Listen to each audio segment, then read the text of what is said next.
In 1997, the rock band Foo Fighters released their second album, The Color and the Shape. It was released on May 20, several months after the late January, early February date the band had publicly anticipated.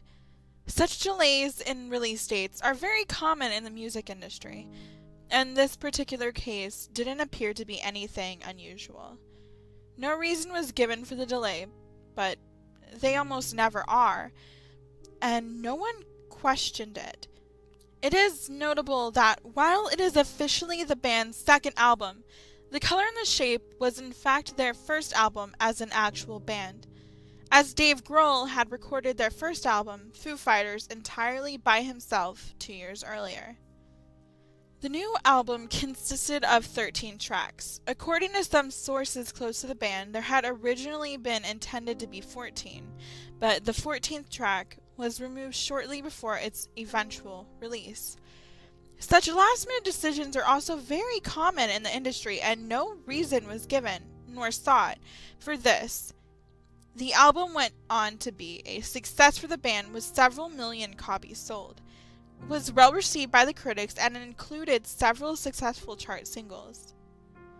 Around the end of 2008, over 11 years after the release of the original album and 1 year after the 10th anniversary 2007 re-release that included 6 B-side tracks, minor rumors began to spread surrounding the whereabouts of the 14th track that had been cut from the original listing in 1997.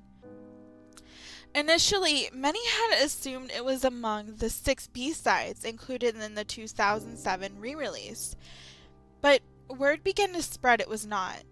This had disappointed many of the band's hardcore fans who were eager to be in possession of any and all Foo Fighters songs in existence. It was around this time that curiosity began to grow and fans began asking the band members, through letters and emails, at signings and press conferences, Q&As, etc., about the 14th track. Every time it was put to them, they would brush off or divert the question, claim they could not remember it, or quickly change the subject. As more and more fans began asking, the more visibly agitated the band members would get.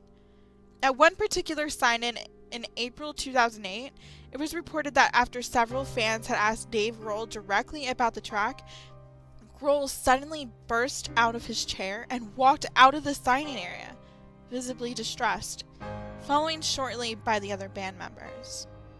Shortly after, it was leaked by someone claiming to have worked with the band during the production of the album in 1997 that the deleted track, supposedly named Perennial, had been written and recorded solely by Dave Grohl in the space of a few hours while the other band members and recording crew were drinking in a nearby bar, in the final days before the album's initial release date. He intended to slip it in as the 14th track. Upon playing the song back to the other band members and recording crew, Pat Smear, the band's guitarist and backing vocalist, allegedly grew angry with Grohl for reasons no one in the meeting could decipher. Seconds later, he stormed out of the room. While the source can not confirm this as the reason for Smear's sudden and unexpected departure in 1997 from the Foo Fighters lineup until his return a decade later, he strongly suspects this to be the main factor. Grohl did not seem dismayed or affected by Smear's outburst, and insisted the song be added to the album as the 14th track, to which no one objected. The next day, while mixing and adding finishing touches, Smear returned and demanded to speak alone with Grohl. Though in privacy, everyone in the recording studio could hear the two having a very heated debate about the 14th track.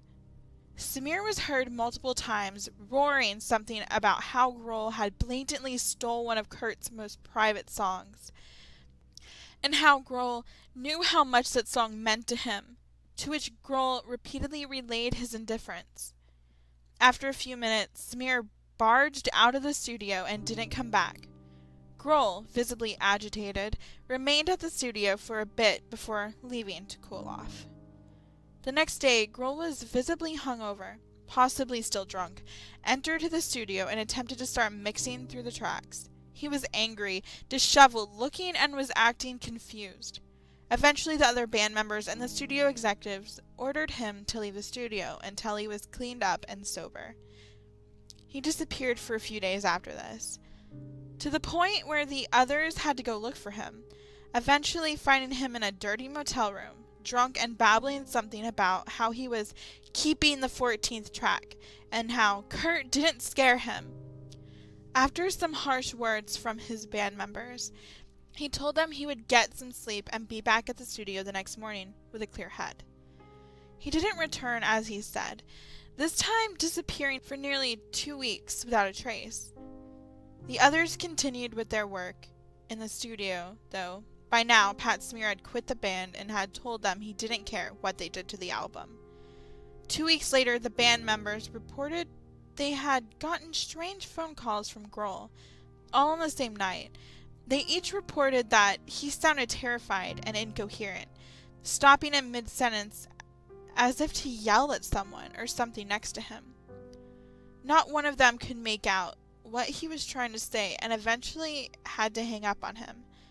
The next day, Grohl arrived unexpectedly at the studio. He looked pale and nervous. He was trembling and would not make direct eye contact with anyone. And he had strange bruises around his neck and forehead. He briefly apologized for his erratic behavior, before telling the recording executives, somewhat reluctantly, that he wanted to delete the 14th track from the album and leave it at 13 tracks. When asked if he wanted to keep the 14th track for use as a B-side for one of the singles or as part of a future unreleased collection, he sharply replied that he wanted the track destroyed permanently, and that it was a huge mistake recording it in the first place. Unsure as to Grohl's urgent reasons for his decision, the track was deleted, with Grohl taking it outside and burning it, all the while standing over and watching with a look of intensity. Afterwards, Grohl seemed to lighten up, eventually telling jokes and getting back to the business of finishing the album, for which the release date had to be put back. Grohl would not speak about where he was or what had happened to him. The band, suspecting Pat Smear had met with and possibly assaulted Grohl, demanded to know what had happened between them over the 2 weeks Grohl was missing. Smear, as it turns out, had been in Europe the whole time. After telling Smear of Grohl's absence and behavior since he had quit the band, Smear eventually told them that the song Grohl had recorded and wanted to use as a 14th track had originally been written by Kurt Cobain, with whom Grohl and Smear were former bandmates, who had intended to use it as the main single for Nirvana's fourth and, as it would turn out, final album, In Utero. Smear said it was one of the greatest songs Cobain had ever written, but Kurt himself wasn't sure if the song would fit the album. Grohl had advised against using the song, calling it crap, that it would definitely not fit the album. Smear suspected that Grohl, who had been considering leaving Nirvana to set up his own band, was looking for a way to deceive Kurt into thinking it was a terrible song so he could then leave and record and release the song with his own band. In the end, Kurt decided not to record the song, with the band instead pushing Heart-Shaped Box as the new single, to huge success. After Cobain's death and the demise of Nirvana, Grohl, still looking into forming his own band in which he would be the lead member, convinced Smear that he had not been out to sabotage Cobain and the In Utero album, which had been a massive success without the deleted song. Smear agreed to join Grohl's new-formed band, Foo Fighters, after the release of their pre-lineup eponymous album. It is not known if the two discussed Cobain's deleted song before the fallout in 1997. To this day, Grohl will not speak about what happened to him over those 2 weeks that convinced him to change his mind regarding the 14th song. Where he was, who, if anyone, he was with, how he got the physical injuries across his neck, are all a complete mystery to even his closest friends and family members. Neither he nor any members of Foo Fighters will discuss the story of the 14th song.